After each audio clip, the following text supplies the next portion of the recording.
সময়টা রাত 2টা। হঠাৎ আমার ফোন বেজে উঠল। আমি ফোনটা ধরেই হ্যালো বলতে ওই পাশ থেকে শুনতে পেলাম, হ্যালো, লাশটা নিয়ে যেতে হবে, তাড়াতাড়ি অ্যাম্বুলেন্সটা নিয়ে মেডিকেলের কলেজের সামনে চলে আসেন। এটা বলে ফোনটা দেখলাম কেটে গেল।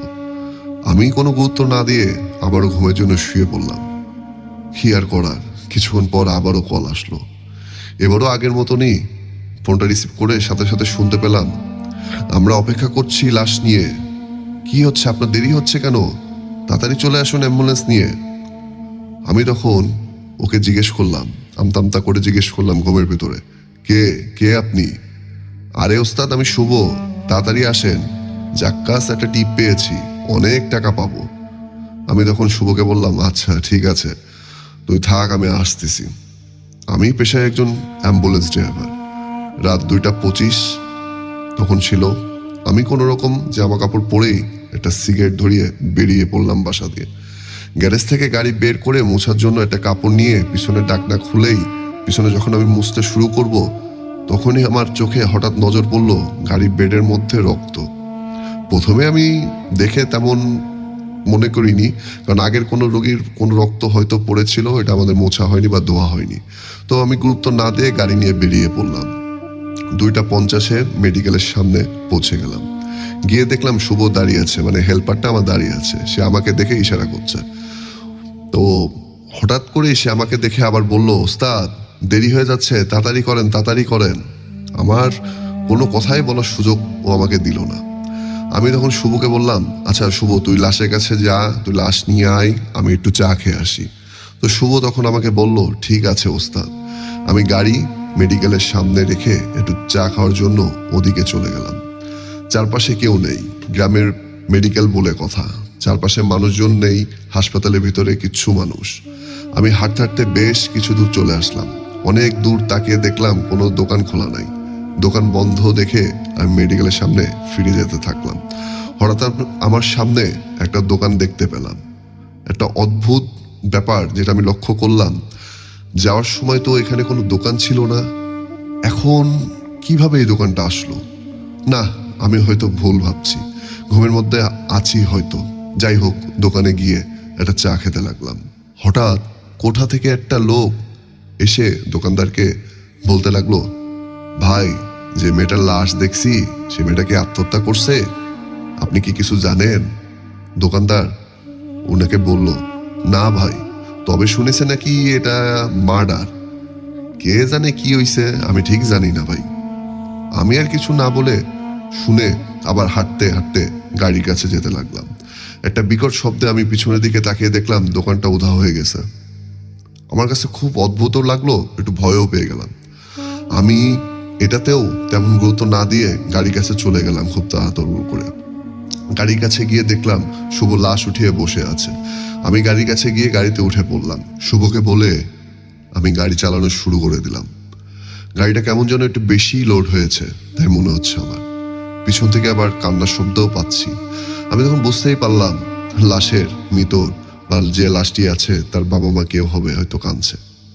আমি মেডিকেল থেকে বের হয়ে হাইওয়েতে উঠে পড়লাম। গাড়ি চলে যাচ্ছে প্রতিদিনের মতো। আজকেও আমার গন্তব্য গ্রামের একটা বাড়িতে। হাইওয়েতে গাড়ি তেমন ছিল না, যেহেতু রাত ছিল। মাঝে মধ্যে 2-1টা গাড়ি দেখা যাচ্ছে।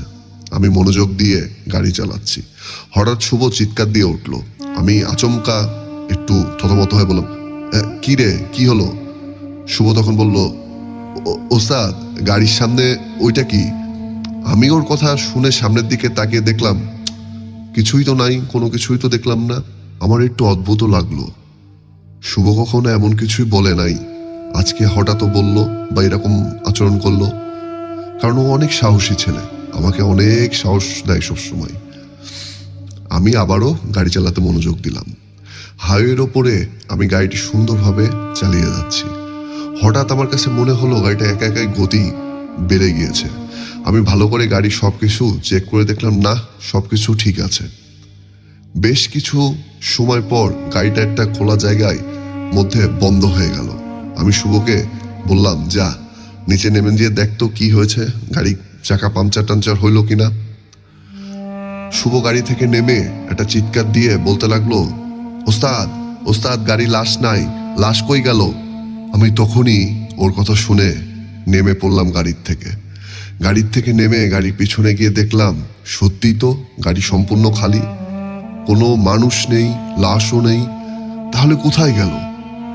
আমি আর শুভ গাড়ির পিছনের দিকে তাকিয়ে দেখলাম লাশটা সেই হাইওয়ে রোডের মাঝখানে পড়ে আছে। সাথে সাথে আমি আর শুভ মিলে লাশের কাছে চলে গেলাম। লাশের কাছে গিয়ে দেখলাম লাশের শরীর দিয়ে তাজা রক্ত বের হচ্ছে। আমি আবার মনে মনে লাশের চারদিকে নজর করে দেখলাম আশেপাশে লাশের যে মামা থাকার কথা তারা কোথায়? তারা তো নাই। অদ্ভুত বিষয় হলো তারা আশেপাশে কোথাও নেই। এটা কি করে সম্ভব? একটু আগেও তো তারা গাড়িতে ছিল। আমি স্পষ্ট মনে আছে আমার তারা কান্না করছিল। হঠাৎ শুভ বলে উঠল, ওস্তাদ গাড়িটা আজকে একটু বেশি জোরে চালিয়েছেন। আমি হয়তো পিছনের গেটটা ভালো করে লক করি নাই, হয়তো তারা পিছনের সিটকায় পড়ে গেছে আর লাশটা দেখেন পিছনে ভাবে পড়ে গেছে।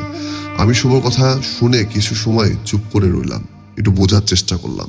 কি বলবো বা কি করব কোনো কিছুই বুঝতে পারছিলাম না। রাত 3টা বেশি বাজে তখন। হাইওয়েতে এমন কোনো গাড়িও নেই যে আমাদের হেল্প করবে। আমি আর শুভ লাশটিকে ধরে গাড়িতে তুললাম। শুভ আমাকে বলতে লাগলো, ওস্তাদ গাড়িটা একটু সামনে নিয়ে রাখি, কালকে সকালবেলা লাশ নিয়ে আবার মেডিকেলে চলে যাব। আমার কাছে তেমন সুবিধার ঠেকতেছে না। আমি ওর কথাটা মানতে পারলাম না। এখন যদি লাশ নিয়ে মেডিকেলে চলে যাই তাহলে পুলিশ হয়রানি করবে আমাদের। এই সব পুলিশের ঝামেলায় না গিয়ে আমার মাথায় একটা বুদ্ধি আসলো। আমি শুভকে তখন বলতে শুরু করলাম, লাশটা আশেপাশে কোনো জায়গা পুঁতে ফেলি, তাহলে কেউ জানবেও না, আমরাও বেঁচে যাব। শুভ আমার কথায় প্রথমে রাজি না হলেও পরে ঝামেলার কথা ভেবে রাজি হয়ে গেল। আমি আর শুভ দুইজন গাড়ি থেকে নেমে লাশটিকে গাড়ি থেকে নামিয়ে নিলাম। শুভ তখন আমাকে বলল, ওস্তাদ চারদিকে তো অনেক খোলা জায়গা, কোথায় এই লাশটা পুঁতবো তা তো আমি বুঝতে পারতেছি না, কোন জায়গা পোতা যায় আপনি একটু বলেন। তখন আমি শুভকে বললাম, দেখ কোনো না কোনো জায়গা আছে, খুঁজে বের কর, সকাল হওয়ার আগেই কাজটা শেষ করতে হবে। এরপরে আমি আর শুভ চারপাশের জায়গা খুঁজতে লাগলাম। অনেক সময় খোঁজাখুঁজির পর একটা জায়গা পেলাম। জায়গাটার একটু বর্ণনা দিই। একটা বিশাল বট গাছ, তার সামনে একটা পুকুর, আর এই পুকুরের কাছে একটা উঁচু জায়গা। আমি শুভকে বললাম, চল শুভ লাশটা ধর, ওইখানে এটাকে পুঁতে রেখে আসি। আমি আর শুভ দুজনে লাশটাকে ধরে সামনের দিকে নিয়ে যেতে লাগলাম। আর কিছু সময়ের মধ্যে লাশটাকে নিয়ে আমরা পৌঁছে যাব। ঠিক ওই মুহূর্তে ঘটলো একটি ভয়ানক ঘটনা, যেটা আমরা মোটেও প্রস্তুত ছিলাম না ওই সময় ওই ঘটনা সম্মুখীন হওয়ার জন্য। আমরা লাশটা পুঁতে ফেলার জন্য যে জায়গাটা ঠিক করেছিলাম সেই জায়গার কাছে আসতেই কেমন যেন জায়গাটা বাতাসে মিলিয়ে গেল। সামনে আর তেমন কোনো জায়গা দেখতে পেলাম না। শুভ বলতে লাগলো, ওস্তাদ ব্যাপারটা কিন্তু সুবিধার মনে হচ্ছে না, গোলক ধাঁধায় আটকাই গেলাম নাকি আমরা? আমি শুভকে একটা ধমক দিয়ে বললাম, আরে আমার সাথে আয়, সামনে আছো হয়তো, আমরা রাস্তা ভুল করে এসেছি, সমস্যা নাই, তুই আয় আমার সাথে। আমি আর শুভ রাস্তা পরিবর্তন করে অন্য রাস্তা দিয়ে সামনের দিকে হাঁটতে লাগলাম। হাঁটতে হাঁটতে আরেকটা জায়গায় চলে আসলাম। আমরা ওই জায়গায় যেয়ে আমি ওই জায়গাটা ভালো করে দেখলাম। জায়গাটার কাছে গিয়ে বুঝতে পারলাম এই জায়গাটাতে লাশ পুঁতে ফেলা যাবে, কোনো সমস্যা হবে না। আমি আর শুভ লাশটি রেখে একটা বড় লাঠি দিয়ে মাটি খুঁড়ে শুরু করলাম। সকাল হওয়ার আগে এখান থেকে আমাদের বের হতে হবে, যে করেই হোক। আমি আর শুভ দুজন মিলে মাটি খোঁড়ার জন্য কাজে লেগে পড়লাম। অনেক সময় চলে যাওয়ার পর লাশটি মাটিতে নামাবো, ঠিক সেই সময় ঘটলো আসল ঘটনা। চারদিকে হঠাৎ যেন বাতাস বইতে লাগলো, আকাশে মেঘের ডাক। এই তো এখনই মনে হয় ঝড় উঠবে। একটা অন্ধকার জায়গায়, তার মধ্যে সাথে একটা লাশ আছে আমার সাথে। লাশটা কার বা কেন কিভাবে মারা গেছে কোনো কিছুই আমি জানি না। তার উপর এমন ভয়ানক কাণ্ড আমি এর আগে কোনো সময় এরকম ফেজও হইনি, দেখিও নাই। আমি আর শুভ লাশটিকে ধরে কোনো রকম মাটিতে পুঁতে দিলাম। লাশ পুঁতে ফেলার পরেই, ফেলার সাথে সাথেই আকাশ ঘিরে অনেক জোরে জোরে বৃষ্টি শুরু হয়ে গেল। আমি আর শুভ কোনো রকম দৌড়ে গাড়ির কাছে এসে গাড়িতে উঠে পড়লাম। ভয়ে আমাদের হাত পা কাঁপছে, অনেক জোরে বৃষ্টি হচ্ছে, সামনে কিছুই দেখা যাচ্ছে না। গাড়ির সামনে লাইট বন্ধ করে চুপচাপ আমি আর শুভ গাড়িতে বসে রইলাম। অনেকটা সময় এইভাবে আমাদের কেটে গেল। একটু পরে আজানের শব্দ শুনতে পেলাম আমরা দুইজন। আজানের শব্দ শুনে বুঝতে পারলাম তাহলে হয়তো সামনেই সেই গ্রামটি ছিল যেখানে লাশটি নিয়ে যাওয়ার কথা ছিল আমাদের। এত কিছু না ভেবে আমি আর শুভ অনেক কষ্ট করে গাড়ি চালু করে আস্তে আস্তে করে মেডিকেলের দিকে ফিরতে শুরু করলাম। মেডিকেলে পৌঁছাতে পৌঁছতে সকাল 7টা বেজে গেল। আমি মেডিকেলে পৌঁছে গেলাম। সেখান থেকে টাকা নিয়ে আমি গাড়ি গ্যারেজে রেখে বাসায় চলে আসলাম। অনেকদিন পর অনেকগুলো টাকা হাতে পেয়ে খুব ভালো লাগছে। বাসায় আসার পর কেমন যেন অনুভব করতে লাগলাম মাথাটা খুব ব্যথা করছে। আমি সারাদিন ঘুমালাম। সন্ধ্যা 7টায় ঘুম থেকে উঠে বসে আছি। আজকে রাতে আবার কোন টিপ পেলে যেতে হবে সেটা নিয়ে ভাবছি। কেন জানি কালকের ঘটনাটা কোনোভাবে ভুলতে পারছি না। বারবার ওই কথা মনে হচ্ছে। হঠাৎ শুভর কল আসলো আমার ফোনে। আমি ফোনটা রিসিভ করেই ও মুখে শুনতে পেলাম, ওস্তাদ আজকেও একটা লাশ নিয়ে যাইতে হবে। আমি ওকে বললাম, ভালো করে দেখে শুনে গাড়িতে তুলে নিস লাশ, কালকের মতন যেন না হয়। আর শোন, গাড়ির সকল কাজ করাই নে, রাস্তায় যেন কালকের মতন এরকম সমস্যা না পড়ি। শুভ সবকিছু ঠিকঠাক করার আগ পর্যন্ত আমি আমার মতন ফ্রেশ হয়ে যাব। এইভাবে ওয়াশরুমে চলে গেলাম। ওয়াশরুমে গিয়ে চোখে মুখে পানি দিয়ে আয়নার সামনে আমি দাঁড়িয়ে পড়লাম। আমি হঠাৎ দেখতে পেলাম আয়নার সামনে আমার প্রতিচ্ছবি পরিবর্তে একটা কুৎসিত কালো দেখতে লোকের চেহারা ভেসে উঠল। লোকটা দেখতে এরকম ছিল, কালো চেহারায় আর চোখগুলো অনেক লাল, মাথার চুলগুলো জটলা পাকানো, মুখের মধ্যে রক্ত লেগে আছে, একটা হাত কাটা, মাথা থেকে তাজা রক্ত পড়ছে। আমি ওইটা দেখে খুব ভয় পেয়ে গেলাম। আর ঠিক তখনই আমার ফোন বেজে উঠল। আমি ফোন রিসিভ করতেই শুভ আমাকে বলল, ওস্তাদ আজকে যে লাশটা নিয়ে গ্রামে যেতে হবে, আজকে কোনো সমস্যা হবে না, সেই লাশটা সবকিছু ঠিক আছে। আমি ওই প্রতিচ্ছবি দেখে কয়েক মিনিটের জন্য ভয়ে চুপচাপ দাঁড়িয়েছিলাম। হঠাৎ কয়েক মিনিট পর আমার মধ্যে হুঁশ ফিরে আসলো। আমি ভালো করে তাকিয়ে দেখলাম, না, আমি কাকে দেখলাম? না তো, কেউ নেই। হয়তো আমার মাথায় যেটা ঢুকছে বা মাথায় যেটা আমি কল্পনা করছি আমি সেটাই দেখছি। আমি ওয়াশরুম থেকে বের হয়ে গাড়ি বের করার জন্য গ্যারেজের মধ্যে চলে গেলাম। চারপাশে অন্ধকার, রাত 12টার মতন বাজে। আমি গাড়ি বের করে বাইরে থামালাম। প্রতিদিনের মতন আমার আজকেও গাড়ি মুছার জন্য পিছনে দরজা খুলে ভিতরে প্রবেশ করা লাগলো। আমি গাড়ির আয়না আর বেডগুলো ভালো করে মুছতে লাগলাম। হঠাৎ গাড়িটির ইঞ্জিন অটো চালু হয়ে গেল। গাড়ি চালু হওয়ার দেখে আমি বড় চোখ করে তাকিয়ে থাকলাম, কারণ চাবি তো আমার পকেটে। গাড়ি চালু হলো কিভাবে? আমি আরো খেয়াল করলাম গাড়ি চালু হয়ে গাড়ির হেডলাইট 2 থেকে 3 বার অফ অন হলো একা একা, আবার গাড়িটি বন্ধ হয়ে গেল। এমন অবস্থা দেখে ভীষণ ভয় পেয়ে গেলাম। আমি গাড়ি থেকে নেমে একটু দূরে থেকে গাড়িটি দেখতে লাগলাম। স্বাভাবিক ব্যাপার, ওই জায়গাটা আমার জায়গাটা, আপনারা থাকলেও সেম কাজটাই করতেন। কিছু সময় পর নিজের মনকে সান্ত্বনা করে নিজেই বলতে লাগলাম, হয়তো আমার দেখার ভুল হয়েছে বা শোনার ভুল হয়েছে। আমি এক পিস না ভেবে আমি গাড়িতে উঠে আস্তে আস্তে গাড়ি নিয়ে চালিয়ে মেডিকেলের দিকে যেতে লাগলাম। বাসা থেকে মেডিকেলের বেশি একটা দূরে না।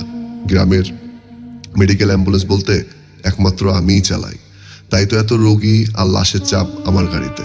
কালকে যে ঘটনাটা হয়ে গেল তাতে হয়তো আজকে বের হওয়া উচিত হয়নি আমার, তবুও টাকার মেডিকেলের চাপে বের হতে হইলো, কিছু করার নেই আমার। আমি গাড়ি চালিয়ে যাচ্ছি, বারবার কালকের ঘটনাগুলো আমার চোখের সামনে ভেসে উঠছে। হাজার চেষ্টা করেও ভুলতে পারছি না।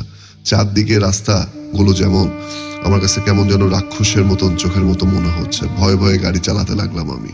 অ্যাম্বুলেন্স এর পিছনে থেকে নানা রকম শব্দ হচ্ছে, তবুও আমি পিছনে না তাকিয়ে সোজা চালিয়ে যাচ্ছি মেডিকেলের উদ্দেশ্যে। আমি আমার মনে বুঝ দিচ্ছি আমি মনে হয় আসলেই সব ভুল দেখছি। আমি যা ভাবছি সেইগুলোই হচ্ছে, বেশি কিছু আমি ভাববো না। এরপরে আমি বেশ কিছু সময় পর আমি চলে গেলাম মেডিকেলের সামনে। গিয়ে দেখলাম শুভ একটা লাশ নিয়ে একাই দাঁড়িয়ে আছে।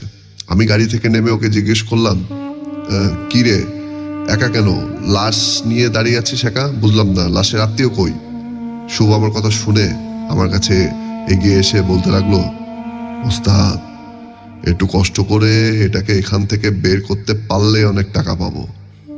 আমি ওর দিকে গরম চোখ করে তাকাতেই ও আবার বলে উঠল, ওস্তাদ, প্রয়োজন হলে কালকেরটার মতো এটাকেও মাটিতে পুঁতে দিয়ে আসবো। আমি আর ওকে কিছু না বলে সামনের দিকে চলে গেলাম। শুভ লাশটিকে গাড়িতে তুলে নিল। একটু পর আমি গাড়িতে উঠে গাড়ি চালু করে মেডিকেল থেকে বের হয়ে গেলাম। শুভকে আমি বলতে লাগলাম, আজকেই শেষ, এরপর আর কোনো দিন এমন কাজ করবি না বা আমাকে করতেও বলবি না। তুই আর আমাকে বলবি না এসব কাজ করতে, না হলে তোকে আর রাখবো না। আমি নতুন কোনো হেল্পার নেব। আমি আমার মতন করে বেশ কিছু সময় শুভকে বকাবকি করতে লাগলাম। আমি গাড়ি চালাতে চালাতে শুভকে কথাগুলো বলতেছিলাম। ওই সময় ঠিক শুভ চুপ করে আমার কথাগুলো সে শুনছিল। আমি শুভর দিকে তাকাতে দেখতে পেলাম শুভ ঘুমিয়ে পড়েছে। তার মানে আমি এতক্ষণ একা একা বকবক করতেছিলাম, একটু হাসিও পেল। আমি ওকে বেশ কয়েকবার ডাক দিলাম, কিন্তু নাছোড়বান্দা সে ওঠার নামই নিল না। আমি ভাবলাম কিছু সময় পর ঘুমাক বেচারা, কিছু সময় পর তাকে উঠাবো। আমি আর কিছু না বলে গাড়ি চালানোর প্রতি মন দিলাম। কিছুটা দূরে যাওয়ার পর আমার লুকিং গ্লাসে নজর গেল। গ্লাসের দিকে নজর দিতেই দেখতে পেলাম গাড়ির পিছনে জানালা থেকে কে যেন হাত বের করে আছে। এটা দেখে আমি অনেক ভয় পেয়ে গেলাম, কিন্তু কোনো শব্দ করলাম না। এভাবে আস্তে আস্তে আমার গাড়ি আমার আর কন্ট্রোলে থাকলো না। গাড়ি অটো চলতে শুরু করে দিল। আমি একটু ভয়ে শুভর দিকে তাকাতে দেখতে পেলাম শুভর নাকে মুখে রক্ত লেগে আছে। শুভকে ধরে এপাশ ফিরাতেই আমার দম বন্ধ হয়ে যাওয়ার মতন অবস্থা হয়ে গেল। আমি দেখলাম শুভর একটা চোখ তুলে নেওয়া হয়েছে। ওর মুখে ওর মাথার মাংসগুলো গলে গলে গাড়ির সিটের ওপর পড়তেছে। গাড়িতে রক্ত দিয়ে ভরে গেল। এটা দেখে আমি চিৎকার করছি, কিন্তু কোনো লাভ হচ্ছে না। আমার মুখের থেকে কোনো কণ্ঠই বেরোচ্ছে না। গাড়ি থেকে আমি অনেক নামার চেষ্টা করছি, কিন্তু আমার গায়ে জোর নাই, কিন্তু কোনো লাভ হলো না। গাড়ির গতি ছিল 100-র কাছাকাছি। এমন কিছু সময় ধরে চলতে লাগলো গাড়িটি। হঠাৎ গাড়িটি নিজে নিজে একটা জায়গায় ব্রেক করলো। আমি সামনের কাছে ভেঙে রাস্তায় পড়ে গেলাম। ভালো করে চারদিকে খেয়াল করলে দেখতেই বুঝতে পারলাম কালকে যেখানে অ্যাম্বুলেন্সটা থেমেছিল ঠিক সেই জায়গায় আজকে গাড়িটি থেমে গেছে। আমি রাস্তা থেকে উঠে দৌড়ে পালানোর চেষ্টা করলাম, কিন্তু কোনোভাবে পারলাম না।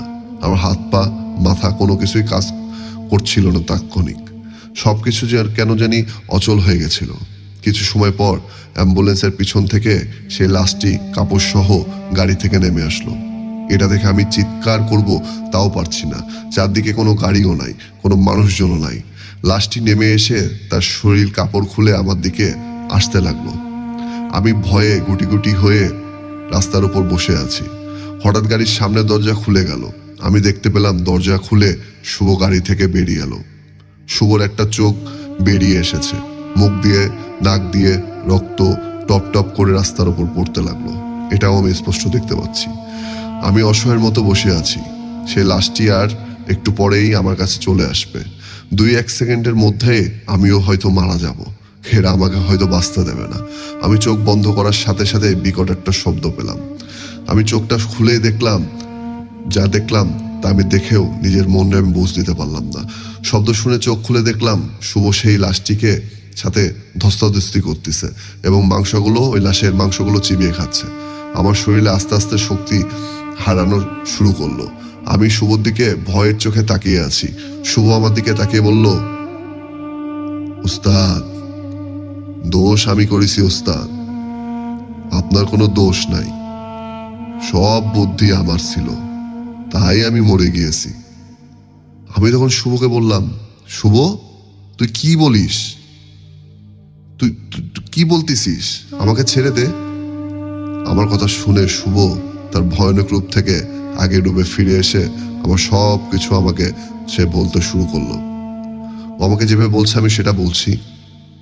ওস্তাদ, কালকে যখন আমরা লাশ পুঁতে বাড়ি চলে গেলাম, রাস্তায় লাশ আমাকে অনেক কষ্ট দিয়ে মেরেছে। মারবেই না কেন? আমরা অপরাধী। এই লাশের বাবা মাকে আমরা তাকে দেখতে দেইনি। বিশ্বাসঘাতক করে টাকার জন্য লাশটিকে নির্মমভাবে মাটিতে পুঁতে ফেলেছি। আমার বাপের শাস্তি আমাকে দিয়েছে, আমি পেয়ে গেছি। টাকার জন্য আর জীবনেও কিছু করবেন না ওস্তাদ। আমরা লাশটা সেই জায়গায় পুঁতে দিয়েছি, সেইখানে আমার লাশটা পড়ে আছে। আপনি দয়া করে আমার লাশটা ওইখান থেকে তুলে আমাকে কবর দিয়ে আমাকে মুক্তি করে দিন উস্তাদ। এটা বলে হঠাৎ দেখলাম চোখের সামনে শুভ ভ্যানিশ হয়ে গেল। আমি সেই সময় সেন্স হারিয়ে ফেললাম। কিছু সময় পর সেন্স ফিরে আসতেই শুভ বলার কথা শুরু করলো, মানে শুভর কথা ভাবা শুরু করলাম। শুনেই আমি ওই জায়গা পর্যন্ত গেলাম, যে দেখলাম আসলে শুভর লাশ তখন এরকম চোখ উভরানো, মুখে রাখতো, মাংস নাই, ওই অবস্থায় লাশ পেলাম। আমি আস্তে করে শুভর লাশটি নিয়ে সুন্দরভাবে গোসল টোসল করে দাফন দিয়ে কবর দিয়ে মিলাট টিলাট পড়লাম। কবর দেওয়া শেষ করে টোটাল সবকিছু কাজ শেষ করে মেডিকেলে আমি উদ্দেশ্যে রওনা দিলাম। মেডিকেলের টাকা ফিরিয়ে দিয়ে নিজেকে আমি পুলিশের কাছে তুলে দিলাম। আমি সবকিছু স্বীকারোক্তি করে আমার 5 বছরের জেল আমি সাজা পেলাম। প্রায় 5 বছর জেল খেটে মুক্তি পেয়ে গেলাম আমি।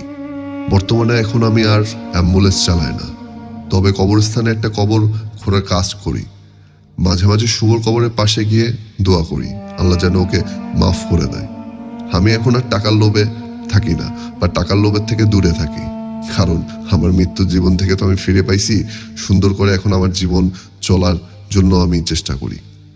তো এই গল্প থেকে আমরা যে শিক্ষাটা পেয়েছি সেটা হচ্ছে, টাকার লোভ পড়ে জীবনে ভুল করে ফেললে সেই ভুলের মাসুলটা অনেক কষ্টের মাধ্যমে দিতে হয়।